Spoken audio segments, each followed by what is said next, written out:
नमस्कार। रूहिका शर्मा चैनल में आप सभी का स्वागत है। आज की हमारी कहानी का नाम है मनुष्य का जीवन का आधार क्या है। वैसे तो हम सभी को पता है कि जीवन आज नहीं तो कल खत्म हो ही जाना है और इसका अंत निश्चय ही है।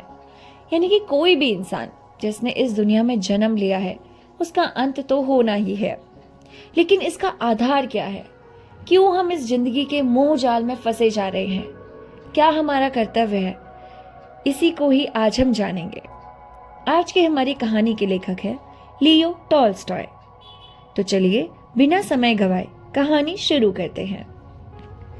माधो नामी एक चमार, जिसके ना घर था ना धरती, अपनी स्त्री और बच्चों सहित एक झोपड़े में रहकर मेहनत मजदूरी द्वारा पेट पालता था। मजूरी कम थी, अन्न महंगा था, जो कमाता था खा जाता था। सारा घर एक ही कंबल ओढ़कर जाड़ों के दिन काटते थे और वह कंबल भी फटकर तार तार हो गया। पूरे 1 साल से इस विचार में लगा हुआ था कि दूसरा वस्त्र मोल ले ले। पेट मार मार कर उसने 3 रुपए जमा किए थे और 5 रुपए पास के गांव वालों पर आते थे। एक दिन उसने ये विचारा कि 5 रुपए गांव वालों से उगाकर वस्त्र ले आऊंगा। वह घर से चला। गांव में पहुंचकर वह पहले एक किसान के घर गया। किसान तो घर में नहीं था। उसकी स्त्री ने कहा कि इस समय रुपया मौजूद नहीं, फिर दे दूंगी। फिर वह दूसरे के घर पहुंचा। वहां से भी रुपया ना मिला। फिर वह बनिए की दुकान पर जाकर वस्त्र उधार मांगने लगा।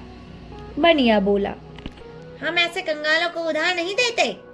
कौन पीछे पीछे फिरे? जाओ अपनी राह ले लो, निकलो यहाँ से। वह निराश होकर घर को लौट पड़ा।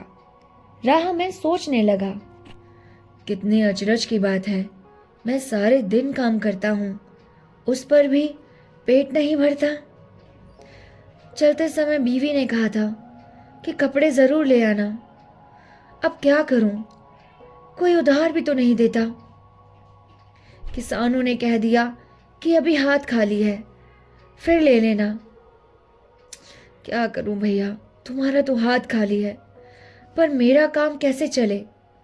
तुम्हारे पास घर, पशु सब कुछ है, मेरे पास तो यह शरीर ही शरीर है। तुम्हारे पास अन्न के कोठे भरे पड़े हैं, मुझे एक एक दाना मोल लेना पड़ता है।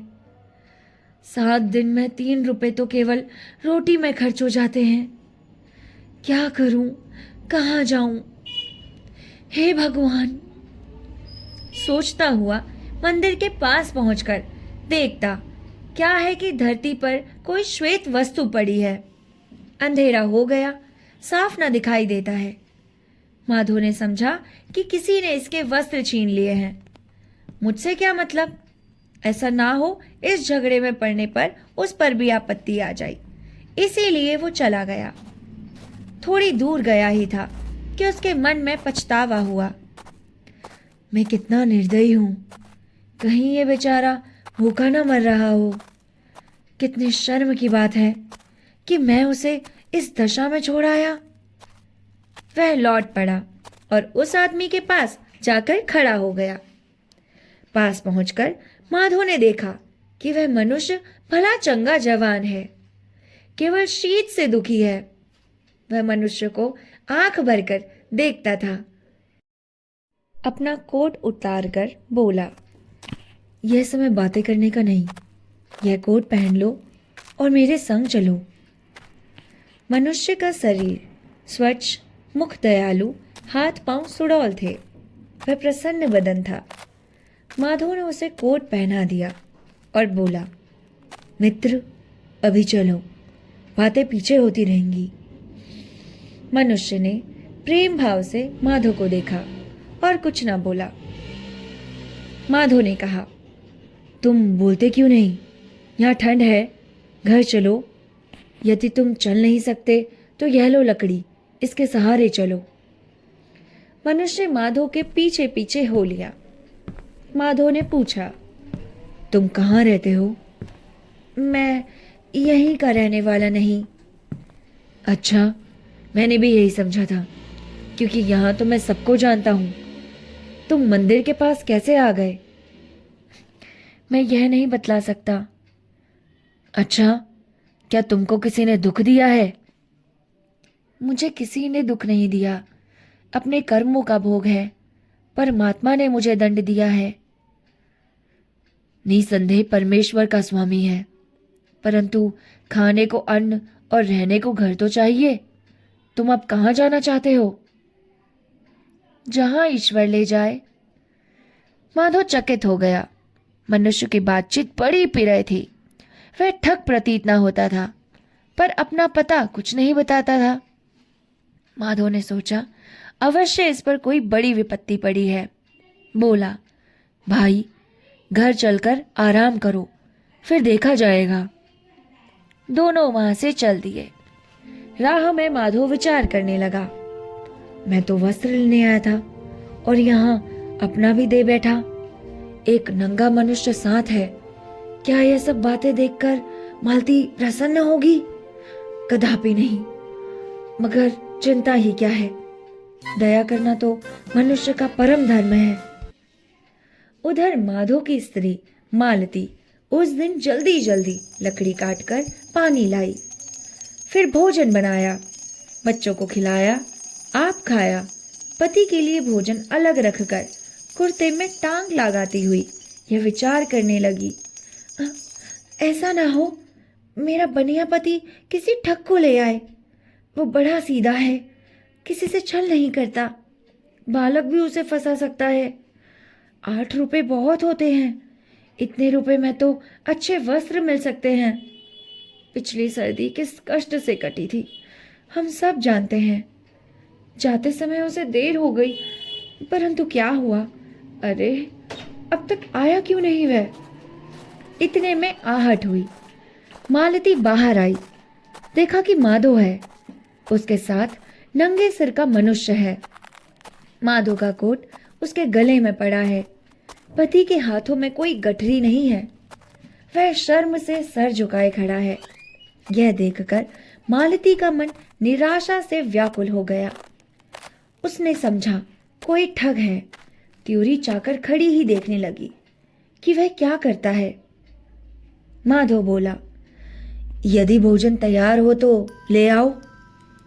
मालती जलकर राख हो गई। कुछ ना बोली, चुपचाप वहीं खड़ी रही। माधव ताड़ गया कि स्त्री क्रोधाग्नि में जल रही है। माधव ने पूछा, क्या भोजन नहीं बनाया? क्या हुआ?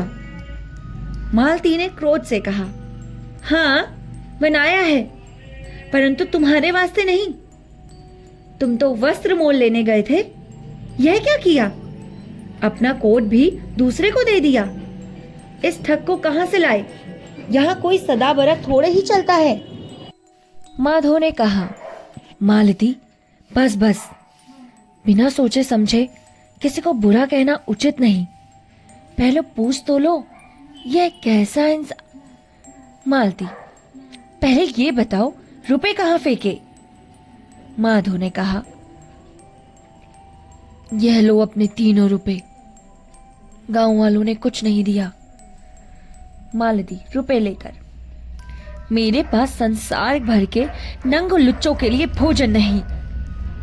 माधव ने कहा, फिर वही बात, पहले इससे पूछ तो लो क्या कहता है। बस बस, पूछ चुकी। मैं तो विवाह ही ना करना चाहती थी, तुम तो घर खोऊ हो। माधव ने बहुतेरा समझाया, पर वह एक न माने। 10 वर्ष के पुराने झगड़े याद करके बकवाद करने लगी। यहाँ तक कि क्रोध में आकर माधव की जैकेट फाड़ डाली और घर से बाहर जाने लगी।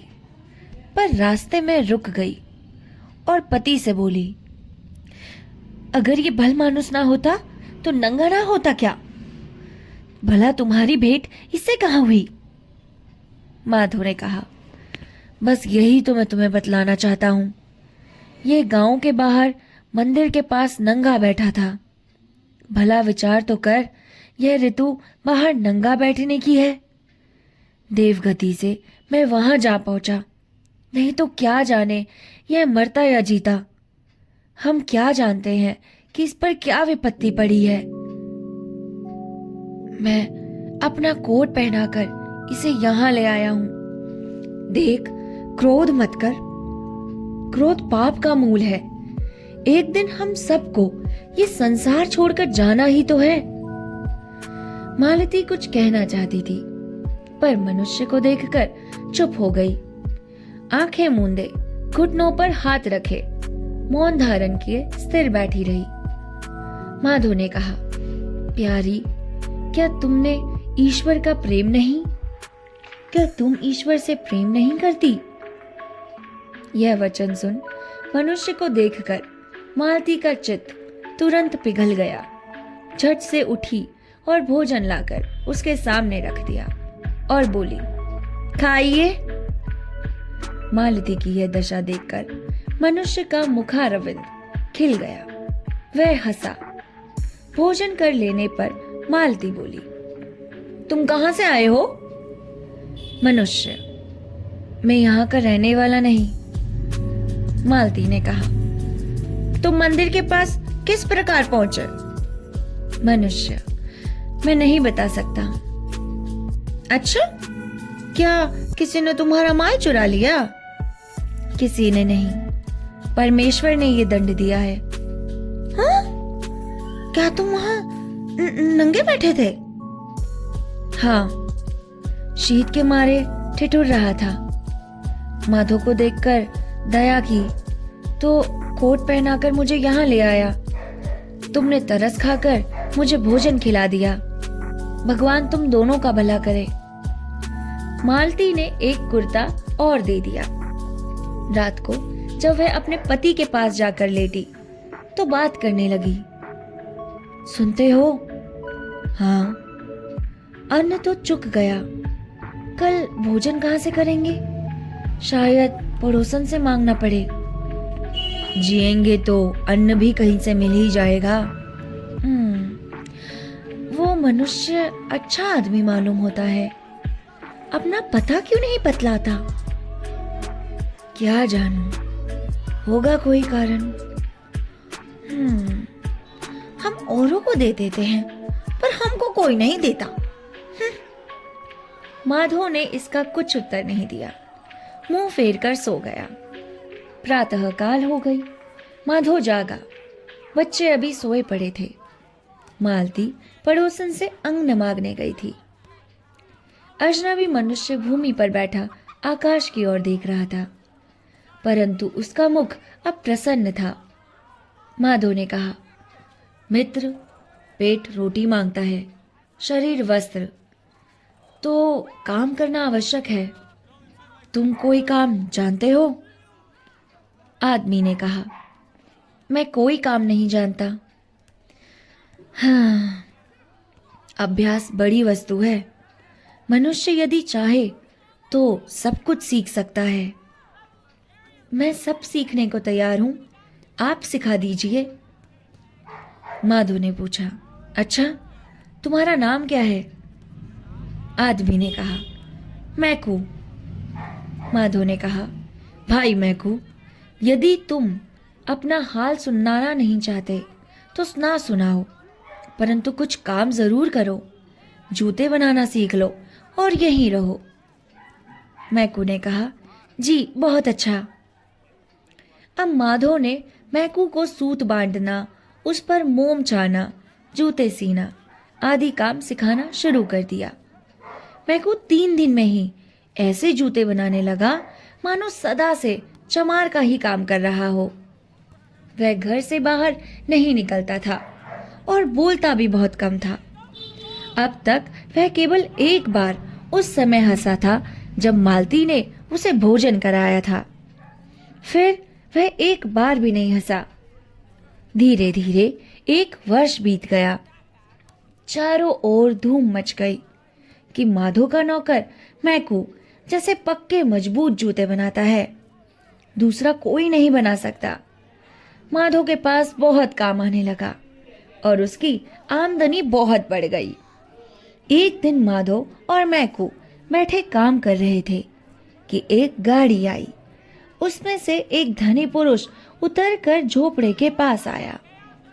मालती ने झट से किवाड़ खोल दिए और वह भीतर आ गया। माधो ने उठकर प्रणाम किया। उसने ऐसा सुंदर पुरुष पहले कभी नहीं देखा था। वह स्वयं दुबला था, मैकू और भी दुबला, और मालती तो हड्डियों का पिंजरा थी। यह पुरुष तो किसी दूसरे ही लोक का वासी जान पड़ता था। लाल मुंह, चौड़ी छाती, तनी हुई गर्दन, मानो सारा शरीर लोहे में बना हुआ हो। उस आदमी ने पूछा, तुम में से उस्ताद कौन है? हुजूर, मैं हूं, माधो ने कहा। आदमी चमड़ा दिखाते हुए, तुम ये चमड़ा देखते हो? हाँ हुजूर, देखता हूं। तुम जानते हो कि चमड़ा किस जात का है? महाराज, ये चमड़ा बहुत अच्छा है। अच्छा, मूर्ख कहीं का, तुमने शायद ऐसा चमड़ा कभी देखा भी नहीं होगा। ये जर्मन देश का चमड़ा है। इसका मोल 20 रुपए है। माधो, भला महाराज, ऐसा चमड़ा मैं कहाँ देख सकता था? पुरुष, अच्छा, तुम इसका बूट बना सकते हो? हाँ हुजूर, बना सकता हूँ। हाँ हुजूर की बात नहीं, समझ लो कि चमड़ा कैसा है और बनाने वाला कौन है, और ये भी देख लो कि बनवाने वाला कौन है। यदि साल भर के अंदर कोई टाका उखड़ गया अथवा जूते का रूप बिगड़ गया तो तुझे बंदी खाने जाना पड़ेगा, नहीं तो 10 रुपए मजूरी मिलेगी। माधव ने मैकी की ओर कनखियों से देखकर धीरे से पूछा, काम ले लूं? उसने कहा, हाँ ले लो। माधव नाप लेने लगा। आदमी ने कहा, नाप ठीक लेना, बूट छोटा ना पड़ जाए। मैकू की तरफ देखकर उसने पूछा, यह कौन है? माधव ने कहा, मेरा कारीगर है। उस आदमी ने मैकू से कहा, हो देखो, बूट 1 वर्ष चलना चाहिए, पूरा 1 वर्ष, कम नहीं। मैकू का उस पुरुष की ओर ध्यान ही नहीं था। वह किसी और ही धुन में मस्त बैठा हंस रहा था। वह पुरुष गुस्से में आया, मूर्ख, बात सुनता है कि हंसता है? देखो, बूट बहुत जल्दी तैयार करना, देर ना हो पाए। बाहर निकलते समय पुरुष का मस्तक द्वार से टकरा गया। माधो बोला, सिर है कि लोहा, किवाड़ ही तोड़ डाला। मालती बोली, धनवान ही बलवान होते हैं, इस पुरुष को यमराज भी हाथ लगा नहीं सकता, और की तो बात ही क्या है। उस आदमी के जाने के बाद माधव ने मैकू से कहा, भाई, काम तो ले लिया, कोई झगड़ा ना खड़ा हो जाए। चमड़ा बहुत महंगा है और यह आदमी बड़ा गुस्सैल है, भूल नहीं होनी चाहिए। तुम्हारा हाथ साफ हो गया है, बूट काट तुम दो, सी मैं दूंगा। मैकू बूट काटने लगा। मालती नित्य अपने पति को बूट काटते देखा करती थी। मैकू की काट देखकर चकराई कि यह क्या कर रहा है। शायद बड़े आदमियों के बूट इसी प्रकार काटे जाते हो। यह विचार चुप करके रह गई। मैकू ने चमड़ा काटकर दोपहर तक स्लीपर तैयार कर लिए। माधो जब भोजन करके उठा तो देखता कि बूट की जगह स्लीपर बन रखे हैं। वो घबरा गया और मन ही मन कहने लगा, इस महकूक ने मेरे साथ रहते रहते 1 साल हो गया, ऐसी भूल तो कभी नहीं की, आज इसे क्या हो गया। उस पुरुष ने तो बूट बनाने को कहा था, इसने तो स्लीपर बना डाले। अब उसे क्या उत्तर दूंगा, ऐसा चमड़ा कहाँ से मिल सकता है। उसने मैकू से कहा, मित्र, तुमने ये क्या किया? उसने तो बूट बनवाने को कहा था ना, अब मेरे सर के बाल ना बचेंगे। ये बातें हो ही रही थी कि द्वार पर एक आदमी ने आकर पुकारा। मालती ने किवाड़ खोल दिए। यह उस धनी आदमी का वही नौकर था जो उसके साथ यहाँ आया था। उसने आते ही कहा, राम राम, तुमने बूट बना तो नहीं डाले? माधो, हाँ, बना रहा हूं। नौकर, मेरे स्वामी का देहांत हो गया है, अब बूट बनाना व्यर्थ है। माधो, अरे, नौकर ने बताया, वह तो घर तक नहीं पहुंच पाए, गाड़ी में ही प्राण त्याग दिए, तो स्वामिनी ने कहा है कि उस चमड़े के स्लीपर बना दो। माधो प्रसन्न होकर, यह लो स्लीपर। आदमी स्लीपर लेकर चला गया। अब मैकू को माधो के साथ रहते रहते 6 वर्ष बीत गए थे। अब तक वह केवल 2 बार हंसा था, नहीं तो चुपचाप बैठा अपना काम किए जाता था। माधो उस पर अति प्रसन्न था। वह डरता रहता था कि कहीं भाग ना जाए। इस भय से फिर माधो ने उससे कभी उसका पता भी नहीं पूछा। एक दिन मालती चूल्हे में आग जला रही थी। बालक आंगन में खेल रहा था। माधो ने मैकू बैठे जूते बना रहे थे कि एक बालक ने आकर कहा, चाचा मैकू, देखो वह स्त्री 2 लड़कियां लिए संग आ रही है। मैकू ने देखा कि एक स्त्री चादर और छोटी छोटी कन्याएं संग लिए चली आ रही है। कन्याओं का एक सा रंग रूप है, भेद केवल यह है कि उनमें से एक लंगड़ी है।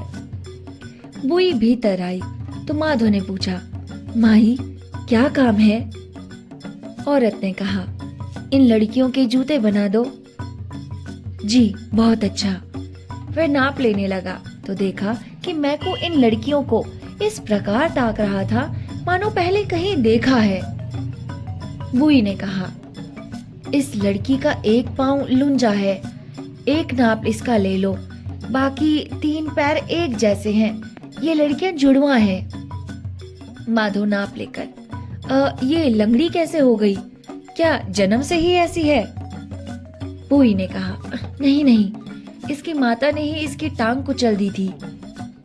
मालती ने कहा, तो क्या तुम इनकी माता नहीं हो? नहीं नहीं बहन, ना इनकी माता हूँ ना कोई संबंधी। ये मेरी कन्याएं नहीं है, मैं तो इन्हें केवल पाल रही हूँ। अरे, तिस पर भी तुम इन्हें इतना प्यार करती हो? प्यार ना क्यों ना करूं? मैंने अपना दूध पिलाकर इन्हें बड़ा किया है। मेरा अपना भी बालक था, परंतु उसे परमात्मा ने ले लिया। मुझे इनके साथ उससे भी अधिक प्रेम है। मालती, तो ये कन्याएं किसकी हैं? बुई ने बताया, 6 वर्ष हो गए कि 1 सप्ताह के अंदर इनके माता पिता का देहांत हो गया। पिता की मंगल के दिन मृत्यु हुई, माता की शुक्रवार को। पिता के मरने के 3 दिन पहले ये पैदा हुई थी। इनके माँ बाप मेरे पड़ोसी थे। इनका पिता लकड़हारा था। जंगल में लकड़ियां काटते काटते वृक्ष के नीचे दबकर मर गया। उसी सप्ताह इनका जन्म हुआ। जन्म होते ही माता भी चल बसी। दूसरे दिन जब मैं इनसे मिलने गई तो बेचारी मरी पड़ी है। मरते समय करवट लेते हुए इस कन्या की टांग उसके नीचे दब गई। गांव वालों ने उसका दाह कर्म किया। इसके माता पिता रंग थे कि कन्याओं को भी पास ना थी। उस समय वहाँ मेरी गोद में 2 महीने का बालक था। सबने यही कहा कि जब तक कोई प्रबंध ना हो तुम ही इनको पालो। तो मैंने इन्हें संभाल लिया। पहल मैं इस लंगड़ी को दूध नहीं पिलाया करती थी, क्योंकि मैं समझती थी कि ये मर जाएगी। और फिर मुझे इस पर दया आ गई, इसे भी दूध पिलाने लगी। उस समय परमात्मा की कृपा से मेरी छाती में इतना दूध था कि 3 बालकों को पिलाकर भी बह निकलता था। फिर मेरा बालक मर गया। ये दोनों तो पल गई, लेकिन मेरा ना बच पाया। लेकिन हमारी दशा पहले से अब बहुत अच्छी है। मेरा पति एक बड़े कारखाने में नौकर है। मैं इन्हें कैसे प्यार ना करूं? ये तो मेरा जीवन आधार है। यह कहकर बुई ने दोनों लड़कियों को छाती से लगा लिया। मालती ने कहा, सत्य है, मनुष्य माता पिता के बिना जी सकता है, परंतु ईश्वर के बिना जीता नहीं रह सकता। ये बातें हो रही थी कि सारा झोपड़ा प्रकाशित हो गया। सबने देखा कि मैकू कोने में बैठा हंस रहा है। बुई लड़कियों को लेकर बाहर चले गई तो मैकू ने उठकर माधो और मालती को प्रणाम किया और बोला, स्वामी, अब मैं विदा होता हूँ। परमात्मा ने मुझ पर दया की। यदि कोई भूल चूक हुई हो तो क्षमा करना। माधो और मालती ने देखा कि मैकू का शरीर तेजमय हो रहा है। माधो दंडवत करके बोला, मैं जान गया हूँ कि तुम कोई साधारण मनुष्य नहीं। अब मैं नहीं रोक रख सकता तुम्हें, ना मैं कुछ पूछ सकता हूँ। केवल यह बता दो, जब मैं तुम्हें अपने घर लाया था तो तुम बहुत उदास थे। जब मेरी स्त्री ने तुम्हें भोजन दिया तो तुम हंसे। जब वह धनी आदमी बूट बनवाने आया तब तुम हंसे। आज लड़कियों के साथ बुई आई तब तुम हंसे। ये क्या भेद है? तुम्हारे मुख पर इतना तेज क्यों है? मैकू ने कहा, तेज का कारण तो यह है कि परमात्मा ने मुझ पर दया की। मैं अपने कर्मों का फल भोग चुका। ईश्वर ने 3 बातों को समझाने के लिए मुझे इस मृत्यु लोक में भेजा था। तीनों बातें समझ गया, इसलिए मैं 3 बार हंसा। पहली बार जब तुम्हारी स्त्री ने मुझे भोजन दिया, दूसरी बार जब धनी पुरुष के आने पर, तीसरी बार आज बुई की बात सुनकर। माधो ने बोला, परमेश्वर ने यह दंड तुम्हें क्यों दिया था? वे 3 बातें कौन सी हैं? मुझे भी बताओ। मैकू ने कहा, मैंने भगवान की आज्ञा न मानी थी, इसलिए ये दंड मिला। मैं देवता हूँ। एक समय भगवान ने मुझे एक स्त्री की जान लेने के लिए मृत्युलोक में भेजा। जाकर देखता हूँ स्त्री अति दुर्बल है और भूमि पर पड़ी है, परंतु तुरंत जन्मी 2 जुड़वा लड़कियां रो रही हैं। मुझे यमराज का दूत जानकर वह बोली, मेरा पति वृक्ष के नीचे दबकर मर गया है। मेरी ना बहन है ना माता। इन लड़कियों को कौन पालेगा? मेरी जान ना निकाल, मुझे इन्हें पाल लेने दे। बालक माता पिता बिना पल नहीं सकता। मुझे उसकी बातों पर दया आ गई। यमराज के पास लौट आकर मैंने निवेदन किया कि महाराज, मुझे स्त्री की बातें सुनकर दया आ गई। उसकी जड़ुआ लड़कियों को पालने वाला कोई नहीं है, इसीलिए मैंने उसकी जान नहीं निकाली, क्योंकि बालक माता पिता के बिना पल नहीं सकता। यमराज बोले, जाओ अभी उसकी जान निकाल लो, और जब तक ये 3 बातें ना जान लोगे, पहला, मनुष्य में क्या रहता है, दूसरा, मनुष्य को क्या नहीं मिलता, और तीसरा, मनुष्य का जीवन आधार क्या है, तब तक तुम स्वर्ग में ना आने पाओगे। मैंने मृत्यु लोक में आकर स्त्री की जान निकाल ली। मरते समय करवट लेते हुए एक लकड़ी की टांग एक लड़की की टांग कुचल दी। मैं स्वर्ग को उड़ा, परंतु आंधी आई, मेरे पंख उखड़ गए और मैं मंदिर के पास आकर गिरा। अब माधो और मालती समझ गए कि मैकू कौन है। दोनों बड़े प्रसन्न हुए कि अहो भाग्य, हमने देवता के दर्शन किए। मैकू ने फिर कहा, जब तक मनुष्य शरीर धारण नहीं किया था, मैं शीत गमीर भूख प्यास का कष्ट न जानता था, परंतु मृत्यु लोक में आने पर प्रकट हो गया तो देखा कि दुख क्या वस्तु है। मैं भूख और जाड़े का मारा मंदिर में घुसना चाहता था, लेकिन मंदिर बंद था। मैं हवा की आड़ में सड़क पर बैठ गया। संध्या में एक मनुष्य आता दिखाई दिया। मृत्यु लोक में जन्म लेने पर यह पहला मनुष्य था जो मैंने देखा था। उसका मुख ऐसा भयंकर था कि मैंने नेत्र मूंद लिए, उसकी ओर देख न सका। वह मनुष्य यह कह रहा था कि स्त्री पुरुषों का पालन पोषण किसी भांति करे, वस्त्र कहाँ से लाए। मैंने विचारा, देखा तो मैं भूख और शीत से मर रहा था और यह अपना ही रोना रो रहा है। मेरी कुछ सहायता नहीं की। वो पास से निकल गया। मैं निराश हो गया। इतने में वो इंसान मेरे पास आया। अब दया के कारण मुझे उसका मुख सुंदर लगने लगा। माधो, वह मनुष्य तुम थे जब तुम मुझे घर लाए। मालती का मुख मुझे तुमसे भयंकर लगा। क्योंकि उसमें दया का लेश मात्र न था। परंतु जब वह दयालु होकर भोजन लाई तो उसके मुख की कठोरता जाती रही। तब मैंने समझा कि मनुष्य में तत्व वस्तु प्रेम है, इसलिए पहली बार हंसा। 1 वर्ष पीछे वह धनी मनुष्य बूट बनवाने आया था। उसे देखकर मैं इस कारण हंसा कि बूट तो 1 वर्ष के लिए बनवाता है और यह नहीं जानता कि संध्या होने से पहले मर जाएगा। तब दूसरी बात का ज्ञान हुआ कि मनुष्य जो चाहता है सो नहीं मिलता, और मैं दूसरी बार हंसा। 6 वर्ष पीछे आज ये बुई आई तो मुझे निश्चय हो गया कि सबका जीवन आधार परमात्मा है, दूसरा कोई नहीं, इसीलिए तीसरी बार हंसा। मैं को प्रकाश स्वरूप हो रहा था, उस पर आंख नहीं जमती थी। फिर वह कहने लगा, देखो प्राणी मात्र प्रेम द्वारा जीते हैं, केवल पोषण से कोई नहीं जी सकता। वह स्त्री क्या जानती थी कि उसकी लड़कियों को कौन पालेगा। वह धनुष परुष क्या जानता था कि गाड़ी में ही मर जाऊंगा, घर पहुंचना कहाँ। क्या कौन जानता है कि कल क्या होगा, कपड़े की जरूरत होगी कि कफन की। मनुष्य शरीर में केवल इस कारण जीता कि तुमने और तुम्हारी स्त्री ने मुझे प्रेम किया। वे अनाथ लड़कियां इस कारण पली कि एक बुई ने परमेश्वर होकर उन्हें दूध पिलाया। मतलब यह है कि कोई भी इंसान अपने जतन से नहीं जी सकते, प्रेम ही उन्हें जिताता है।